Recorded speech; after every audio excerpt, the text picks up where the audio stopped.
everybody, it's me, Jacob, and I've got something very important to say. Happy Easter! Get it! Easter is one of my favorite days of the year because one, jelly beans. And most importantly, God pulled off the biggest miracle in history, and he showed the world how to make peace. Peace is proving you care more about each other than winning an argument. And on Easter, we celebrate how God made peace with us. They should call it Peaster. Or maybe not. Anyway, you're probably thinking, why would God need to make peace with me? I mean, we're not in an argument. Well, that's a long story. A really long story. To answer that, you have to go all the way back to the beginning. It's like this. People, you get it? People, beep, beep, beep, beep, beep, beep, beep, beep. People were really close to God. And then something happened, something bad. And it separated God from the people. God's friendship with us was broken and something had to be done. But don't worry, God had a plan, and you'll find out all about God's plan in today's story, the greatest story ever told. The story of Easter! Woo! Yeah, Easter! Yeah, Easter! Jelly beans! God's plan! Okay, one more jelly bean. I gotta save these for later.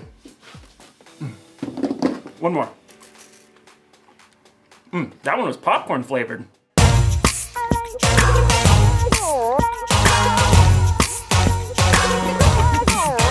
I could try to count the stars in the midnight sky, or grains of sand on the ocean side, but I could never ever count that high.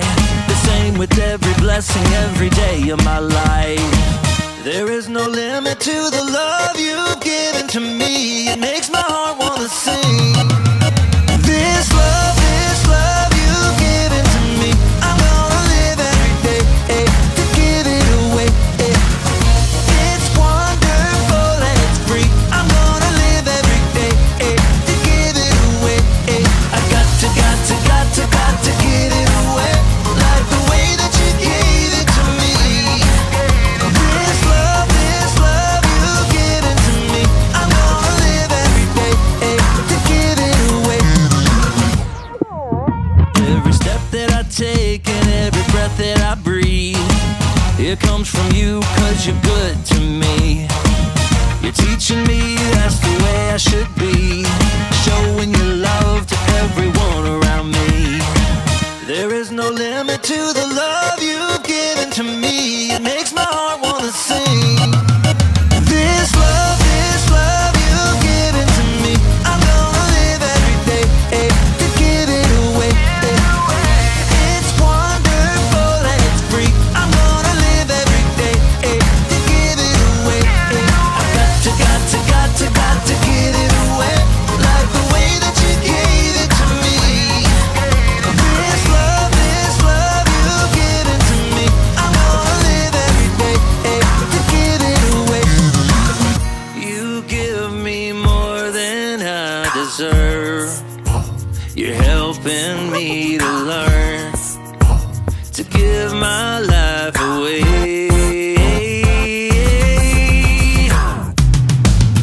This love you've given to me, I'm gonna live every day to give it away.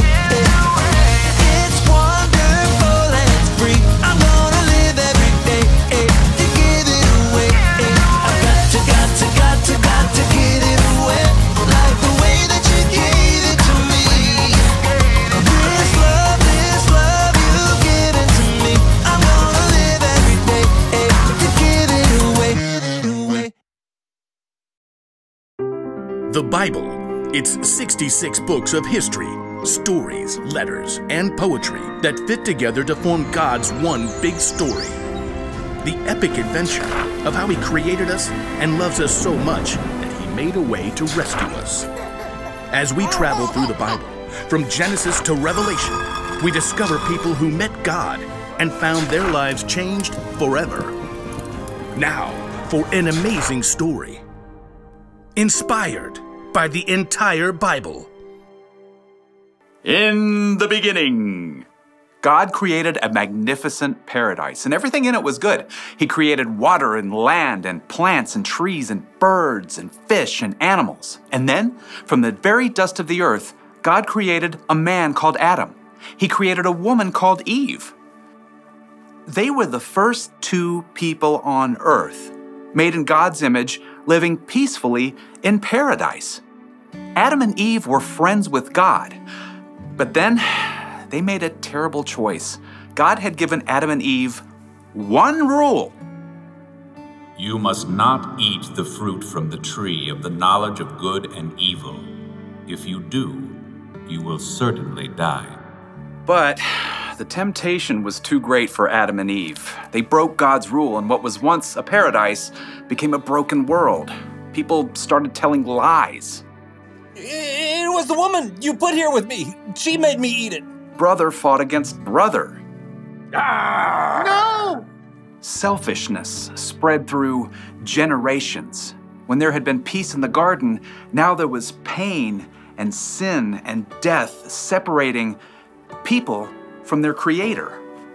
But God had a plan to make peace once again with the people He loved so much.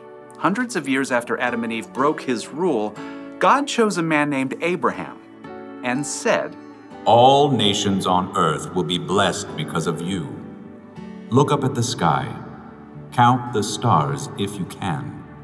That's how many children will be born into your family. So Abraham had a son, Isaac, and Isaac grew up to have two sons of his own, Jacob and Esau. And those two sons had children of their own. Jacob, who God renamed Israel, he himself had 12 sons. So God had given Abraham a huge family just like He promised. But God's people, the Israelites, were still lost and broken, separated from Him. They still did not have peace. They didn't have peace when God rescued them from slavery in Egypt, when God led them through the Red Sea to escape their enemies. Okay, great. But what are we supposed to eat out here in the desert? Sand? The nation of Israel didn't have peace when God gave them a new law. These commandments are hard. We want a king like all the other nations. They didn't even get peace when God gave them a king. The king's laws are no fair. We want a new God, like all the other nations. Nope, nothing gave God's people lasting peace. They were still lost and broken and separated from God for thousands of years. But God had not forgotten the promise He made to Abraham. All nations on earth will be blessed because of you. God still had a plan to show the people just how much He cared for them. He knew this broken world would never be able to rescue itself, so God made a way. God sent His Son, Jesus, to bring peace on earth once and for all. Jesus grew up, and He taught people love and compassion, forgiveness and grace. He healed the sick and befriended the outcasts. He saw what was wrong and made it right. He loved the world and its people so deeply, He gave His life on a cross to pay for the sins of the whole world. Father, forgive them. They don't know what they're doing. In Colossians, the Apostle Paul tells us God made peace through Christ's blood, through His death on the cross. When Jesus chose to give up His life, He paid the cost of every sin ever committed and every sin that had yet to be committed. People no longer had to be separated from God. But in the 3 dark days immediately following Jesus' death, His followers didn't understand all of that yet. They huddled in the dark, afraid that they too might be arrested or even killed. Who's there?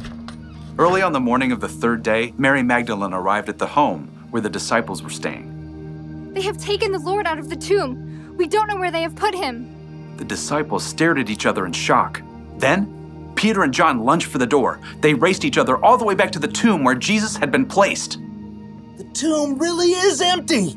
There are the linen cloths they wrapped Him in. Peter and John returned home, still uncertain and confused. And Mary Magdalene, who had followed them, stayed behind in the garden. And as she wept, she noticed a man standing nearby. And at first, she thought he was the gardener. Sir, did you carry Jesus away? Tell me where you put him. Mary. The instant the man spoke, Mary Magdalene knew immediately who he was. It was Jesus, alive again. Teacher! Overjoyed, Mary returned to the disciples to share the incredible news. I have seen the Lord. It was true. Jesus had come back from the dead. He's more powerful than sin, more powerful than death. And through him, we can have peace with God and work toward peace with others as God intended from the very beginning.